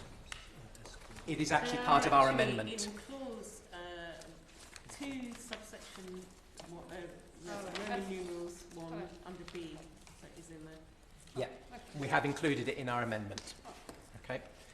We'll have a go again later. We'll have another go again. Good. I mean, I think we're all for talking about and raising the issues of chalk streams, but it is clear that we wanted to include that in our amendment. Our amendment will therefore be a chance to give chalk streams the attention they need from this government, which the previous government was ready to deliver and hand the baton over to the new government to actually follow through its explicit requirement that chalk streams be considered. This amendment is the chance for the government to reconsider its stance on the Water Restoration Fund, and I'd be grateful for clarity from the Minister as to what they are planning to do with this. Because if they are serious about improving our waterways, and if water companies are penalised, to actually be allowed for that money to go back into the local area to improve those very waterways is something that I think we could potentially agree upon. If the government doesn't face up to this, then it is perhaps a negation of the various promises they made to the electorate when they were in opposition, and sends a message out that their words and sound bites are merely that. I hope the Minister, considering the points that I've made, will support this amendment to restore the Water Restoration Fund, not only for the sake of our waters, but also the democratic accountability and the local accountability on which they rely. And therefore, I beg to move that new clause 2 stand part of the bill, and we would be seeking to push that to a vote, Madam Chair. Yeah. Thank you. Establishment of Water Restoration Fund. Question is that new clause 2 be read a second time. Tim Farron. Very briefly, rise to support this clause amongst many other reasons. It bears great similarity to one which was proposed by my noble friend Baroness Bakewell in the Lords, and so we consider everything in this to be right. I think that we should be, as the Honourable Member for Epping Forest has said, deeply concerned about Treasury seeking to hang on to money, which really, if there's any justice, ought to be invested back into the waterways that have been polluted by those who have been fined for that very purpose. I talked earlier on about the deep sense of injustice that is across the country, about those who pollute are getting away with polluting and getting benefits from being guilty of pollution. This is simply a measure that would codify a move towards the establishment of a water restoration fund, supported at least in part by the fines gathered by from those who were guilty in the first place. And so there will be that great sense of justice being done for folks concerned about how Windermere is cleaned up. How do you make sure that Coniston's bathing water standards remain high? How we deal with some of the issues I mentioned earlier on at the River Lowther, Eva Reedon, River Kent, that the Water Restoration Fund should in part be supported by funds gained from those who are guilty. That's basic justice, and we strongly support this new clause and will be voting for it if it's pushed to a vote.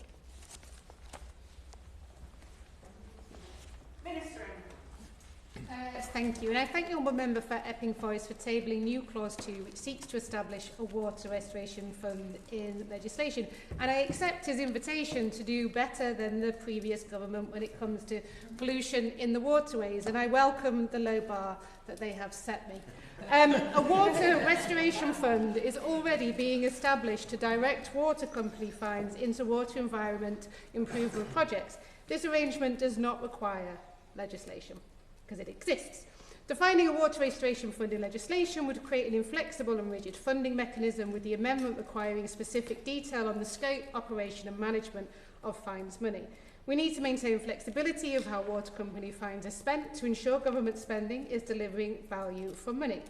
And the Honourable Member can see already from the bill and the discussions we've had that the cost recovery powers that we've introduced to the Environment Agency is an example of how ensuring that water companies pay for enforcement.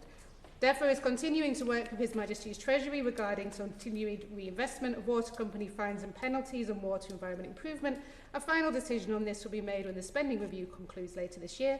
On this basis, I would like to ask that the Honourable Member withdraw his amendment. Neil Hudson.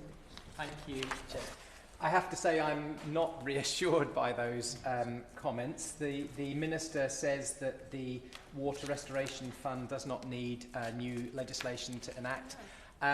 We are concerned that with this new legislation coming in, that the Water Restoration Fund not being in it actually follows on from the fact that the government is not doing anything with the Water Restoration Fund. They are completely silent on it, and I very much fear that that baton that's been handed, they are going to drop and let it pass away. So then I think it does need to be put into the face of this bill, and so I'm not reassured by the Minister. So we will be seeking to push a vote for the establishment, Madam Chair, of a water restoration fund, so it goes into this legislation.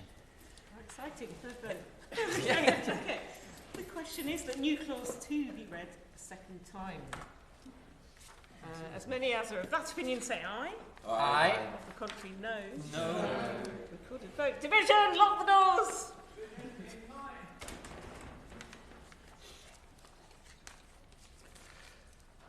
Dan Aldridge. Helena Dollimore. No. Tim Farron. Aye. Catherine Fuchs. No. Amanda Hack. Emma Hardy. No. Tom Hayes. No. Claire Hazelgrove. No. Dr. Neil Hudson. Aye. Jane Kirkham. No. Jerome Mayhew. Aye. Darren Pappy. No. Andrew Pakes. No. Adrian Ramsey. Aye. David Reed. Aye. Jeff Smith. No. 6-11? No. Oh, okay. Suspense. We're doing the math. The ayes were 5, the noes were 11. So the noes have it, the noes have it. Unlock! New clause 2 by leave withdrawn. Gone. Negative one. Gone. Right, okay, new clause 3. We now come to new clause 3. I call Dr. Neil Hudson to move new clause 3. Thank you, Dr. Hook. New clause 3, which we, His Majesty's Opposition, are tabling, and again we will be seeking to push this to a vote, is an amendment that has at its very heart the people we want to protect. The very individuals whom we have all acknowledged throughout this committee stage are most affected, the consumers, the bill payers. And they are the pivotal reason as to why we have tabled this new clause 3. New clause 3 would quite simply require the Secretary of State for DEFRA to make provisions so that where a water company has faced financial penalties for failure to comply with the law, a financial amount equal to those penalties must be removed from the bills of consumers of that particular water company. While, of course, it might be initially considered difficult to consider how this equivalency can be made between the amount of a financial penalty and the amount to be reduced on the bills, we have laid out in subsection 3 that this must be calculated by dividing the total financial penalties imposed by the number of customers the water company has. Therefore, we have laid out a formula that the Secretary of State could follow in fulfilling this clause's duty. The government, in its potential objection to this, may suggest that the clause creates additional duties for the Secretary of State on top of those that they already have in their remit. But we, the opposition, believe that this is relatively simple and that can be calculated, and one that is worth adopting for the very principle of accountability that we are all across this House striving for. I've already mentioned that when the Conservatives were in government, we took out action and set out that water bosses would be banned from receiving bonuses if a company has committed serious criminal breaches. This bill takes this forward and copies this and moves it forward, but this amendment takes the principle of accountability, which has been raised across the committee sessions in the last couple of sessions, even further. I would give way, yeah. Eleanor Dolan. Thank you, Chair. It is a pleasure to serve under your chairship. I thank the honourable member for giving way. He referred to the record of his party while in government for the last 14 years, and that they set a threshold for a water boss to be denied a bonus at the level of criminal activity. Does the honourable member agree with me that many of my constituents, indeed our constituents, would find it strange to set a bar for not having a bonus at the level of not committing criminal activity, when actually in many workplaces up and down the country a bonus is based on good performance and serving your customers, and that the bar set by the last government to ban bonuses was set far too high, and that is why the boss of Southern Water still received a bonus despite repeated failure, as confirmed at the Select Committee by the boss of Ofwat. I thank the honourable member for Hastings for that intervention. In terms of the Conservative government record, we were the first government to actually start addressing this particular issue by actually evaluating the data and actually monitoring the overflows and monitoring the outflows. And can I just gently remind the honourable member that actually when her party left power, only 7% of storm overflows were actually measured. When the Conservatives left power, 100% were measured, so that we were the first party to actually find that there was a problem. What we did in the last parliamentary session was actually try to, and I'm going to bring back the dental analogy, try to give the regulators more powers, more teeth to actually go after the water bosses as well. How the regulator has been using that is something that we need to firm up and make sure that we can actually hold these water companies to account. Where I will agree, there is outrage across the House in terms of how water companies have breached their terms of reference and actually broken the law. And what we have tried to do is to hold them accountable. This bill moving forward will try and take things further, but I think I would just gently say to the party opposite, actually we were the party that actually started collecting the data to realise the scale of the situation and try and put in place measures to sort the situation. Now, this amendment that we are tabling ensures fairness for customers and that fines on water companies will not impact customers who rightly are not at fault for the water company's mistakes or the bad practices that led to the fines imposed upon them. We believe that customers should not be impacted by fines imposed on water companies, so this amendment attempts to remedy this. In the name of accountability and working to aid trust between the public and government of all colours that seek to address this issue, we have proposed in subsection 3 that the reductions to customer bills imposed under new clause 2 be indicated on the statement of account for each consumer who has received the reduction.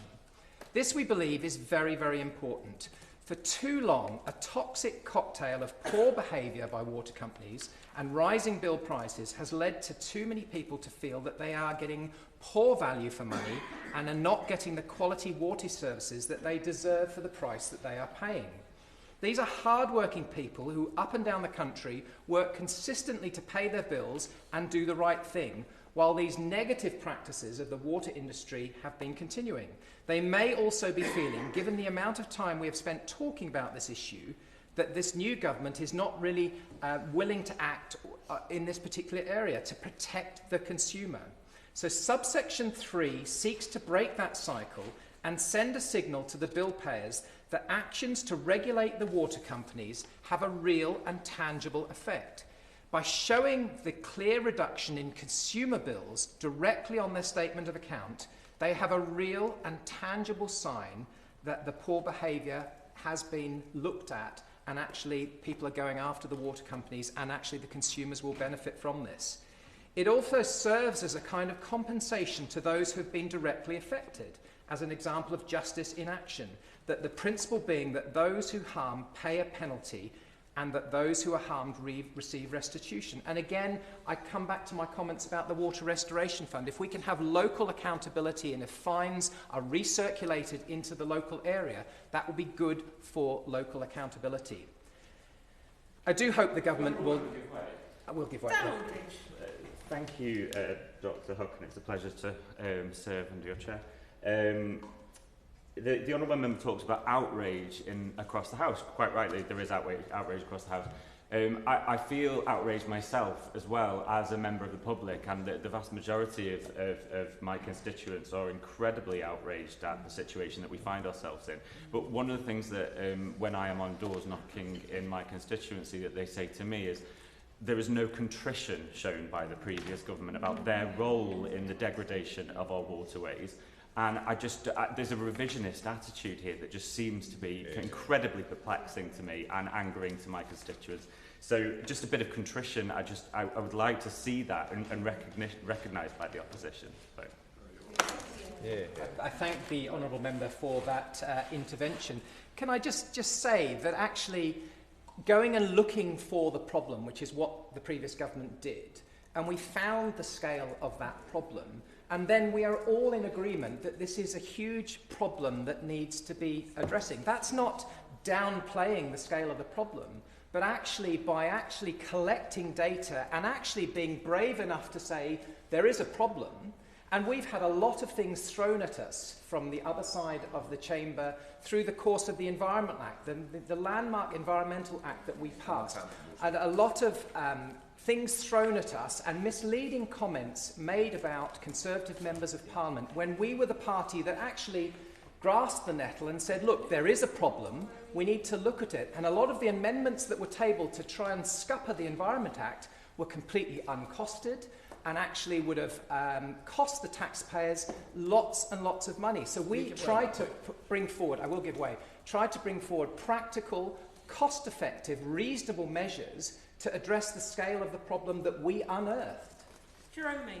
I'm grateful for the Shadow Minister for giving way. He's quite right that saying a lot of the supposed solutions were uncosted and had an impractical time frame. One that springs to mind was, of course, the Liberal Democrat amendment, which was costed. They had a tax that was supposed to pay for the improvements to water quality, but on a basic calculation, does he agree it would have taken over 300 years for it to pay back?